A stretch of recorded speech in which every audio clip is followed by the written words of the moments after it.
probably heard that we canceled the trip. We have all the cards. We're not going to spend 15 hours in airplanes all the time going back and forth to be giving a document that was not good enough. And so we'll deal by telephone, and they can call us anytime they want. Again, we have all the cards. They have no military left, practically. They have no leaders left. तो क्या US और Iran के बीच में फिर से peace talks चालू हो गई हैं? तो टॉक्स सपोजिडली प्लान थी इस्लामाबाद में, ठीक है। यहाँ से ईरान के तरफ से जाने वाले थे इनके फॉरेन मिनिस्टर अराची, और यूएस के तरफ से एनवॉय कौन आने वाला था? यही चंगू मंगू। मेरा तो सोचना है कि भाई ईरान ने इसीलिए रिजेक्ट कर दिया होगा कि भाई हम इन चंगू मंगू से बात नहीं करेंगे, कोई पॉइंट नहीं है इन लोगों से बात करने का। तो होता ये है कि ईरान के फॉरेन मिनिस्टर जाते हैं पाकिस्तान, वहाँ पे एक्सचेंज होते हैं मैसेजेस यूएस के साथ, रिटन मैसेजेस, एंड ये बात तो ईरान खुद ही कंफर्म कर रहा है। ये बताया जा रहा है कि एज सच नेगोशिएशंस नहीं हुई, बट ईरान ने जो उनकी रेड लाइंस हैं वो पास ऑन कर दी to the American side via Pakistan.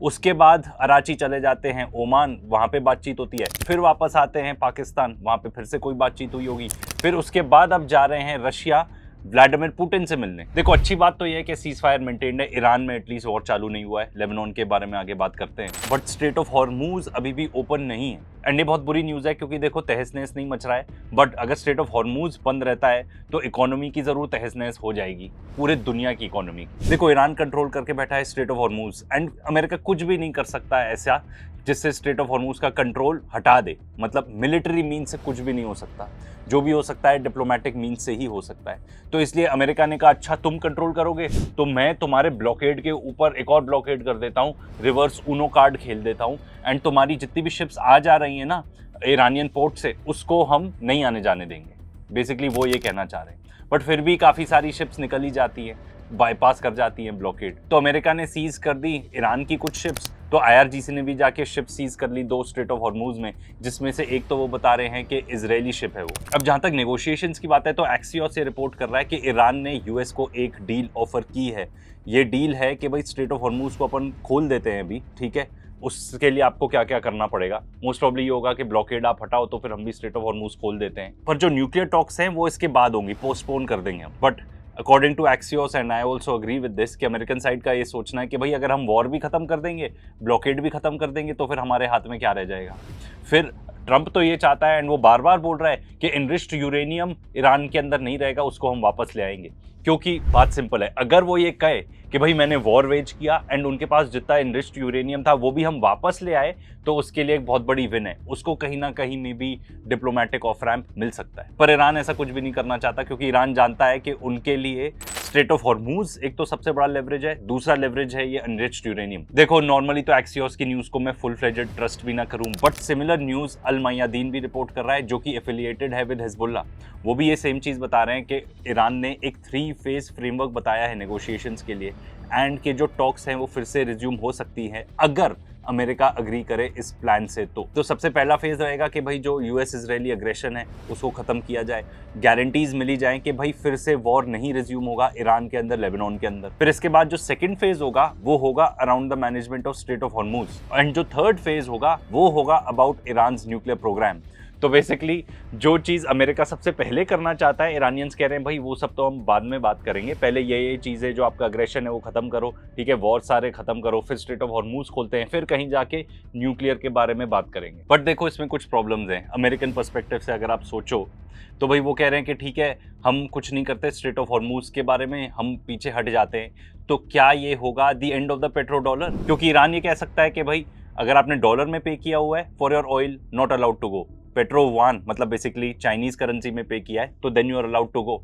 तो पेट्रो डॉलर मतलब डॉलर की वैल्यू कम हो जाएगी, वान की वैल्यू काफ़ी इंक्रीज हो जाएगी। एंड देखो ये ट्रंप अदरवाइज भी बोल चुका है कि भाई वो लोग क्यों पैसे कमाएंगे, वो लोग क्यों पैसे कमाएंगे। I guess he is trying to say कि भाई हम पीछे अगर हटते हैं तो हमारे डॉलर को खतरा हो जाता है। एंड देखो डॉलर तो डी डॉलराइज होना ही है इस दुनिया में, पर अगर ऐसा कुछ हो जाता है कि यहाँ से जितना भी ऑयल निकलता है, जितनी भी ऑयल प्रोड्यूसिंग कंट्रीज हैं वो सब चाइनीज वान में बेचने लगती हैं पूरी दुनिया को, तो ये बहुत बड़ी प्रॉब्लम हो जाएगी अमेरिका के लिए। तो इसीलिए वो इतने आसानी से यहाँ से विड्रॉ नहीं कर सकते। तो देखो ट्रंप तो काफ़ी फंस चुका है, पता नहीं कैसे इसमें डिप्लोमेटिक ऑफ रैंप एक निकलेगा। एंड ये जो यूएस का ब्लॉकेड भी किया हुआ है उसने शायद इसी चीज़ के लिए किया है, प्रेशर डालने के लिए कि भाई ईरान तुम ऐसे you can't get away with this so easily. And Iran का ये कहना है भाई हमारी लेवरेज है स्ट्रेट ऑफ हॉर्मूज, तो हम इतने आसानी से उसको भी नहीं छोड़ेंगे।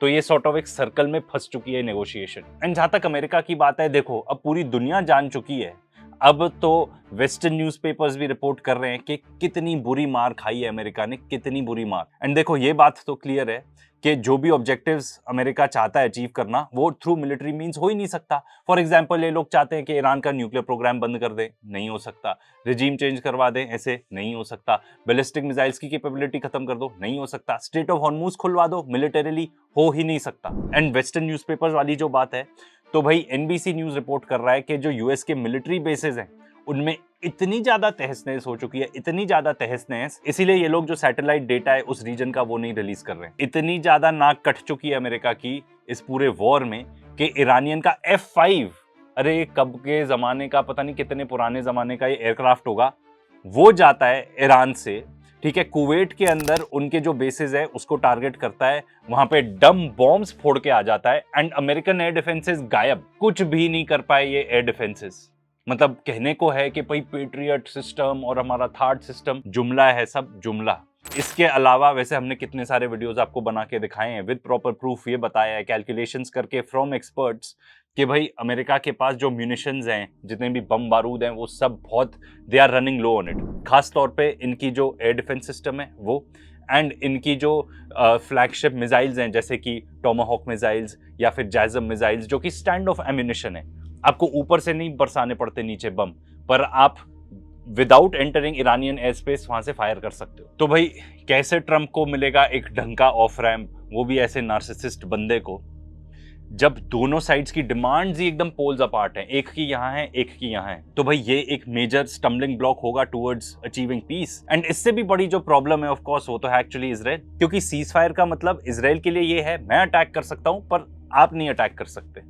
तो उनके लिए ये बेस्ट स्ट्रैटेजी हो जाती है, सीज फायर कर लो फिर भी लोगों को मारते रहो, फिर भी जेनोसाइड करते रहो। लेबनान के अंदर 2 मार्च से लेके आज तक 2500 से ज़्यादा लोगों को मार चुके हैं। लेबनान के अंदर अभी भी कॉन्स्टेंटली बॉम्बार्डमेंट हो रही है। एंड जब कभी कभार हिजबुल्ला थोड़ा रिटेलिएट कर देता है, मतलब 10 अटैक इजरायलीज करेंगे, एक बार मान लो हिजबुल्ला ने उसके ऊपर रिटेलिएशन कर दी तो नेतन्याहू आ गया बोलने कि भाई ये तो सीज फायर का उल्लंघन है, सीज फायर का उल्लंघन है। हमेशा ये लोग पूरी वॉर्स ऐसे ही चालू करते हैं फिर से। एंड सबसे बड़ा सवाल, ये जो इजराइल ने लेबनीज टेरिटरी इन्वेड कर ली है, क्या वो उसको छोड़ेगा? क्या ग्रेटर इजराइल का सपना छोड़ेगा? ये लोग तो वहां पर जाके लेबनान के अंदर जाके लोगों का जीना हराम करना चाहते हैं, वहां पे सोलर पैनल्स तक तोड़ फोड़ रहे हैं। एंड अल जजीरा रिपोर्ट कर रहा है कि ये जो सोलर पैनल्स हैं they are responsible for electricity and for water supply in those villages. तो भाई ये मेजर स्टम्बलिंग ब्लॉक्स हैं टुवर्ड्स अचीविंग पीस। एंड दूसरी तरफ ये खबर आती है कि ट्रम्प के ऊपर असैसिनेशन अटेम्प्ट हो गया। Honestly does anyone care now?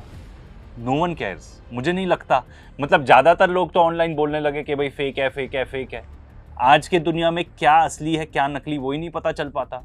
अब वो बताओ, जब इलेक्शंस के लिए कैंपेन कर रहा था एंड उसके कान के यहाँ पे बुलेट लगी थी, ठीक है, खून वून भी निकला था, इतनी बड़ी बुलेट थी, इतनी बड़ी बुलेट, कोई भी एक्सपर्ट को आप सुन लो वो बताएगा कि अगर इतनी बड़ी बुलेट आपके कान के आसपास एकदम छू भी जाती है ना, मेजर इंजरी हो जाएगी आपको, मेजर इंजरी। एंड आज के डेट में तो देखो हर तरफ ये घूम रहा है, इसके कान पे कुछ भी है। शुरू में 2 दिन बस बैंडेड लगा के घूमा, बस उसके बाद बस एकदम नॉर्मल लग रहा है इसका कान। तो भाई क्या असली है क्या नकली किसी को क्या पता। बट एंड में बस यही बोलना चाहूंगा कि अगर वॉर नहीं रीस्टार्ट हो रही, देखो बहुत अच्छी बात है, बट स्ट्रेट ऑफ हॉर्मूज भी खुलना पड़ेगा, नहीं तो इकोनॉमी की तो धज्जियां उड़ जाएंगी।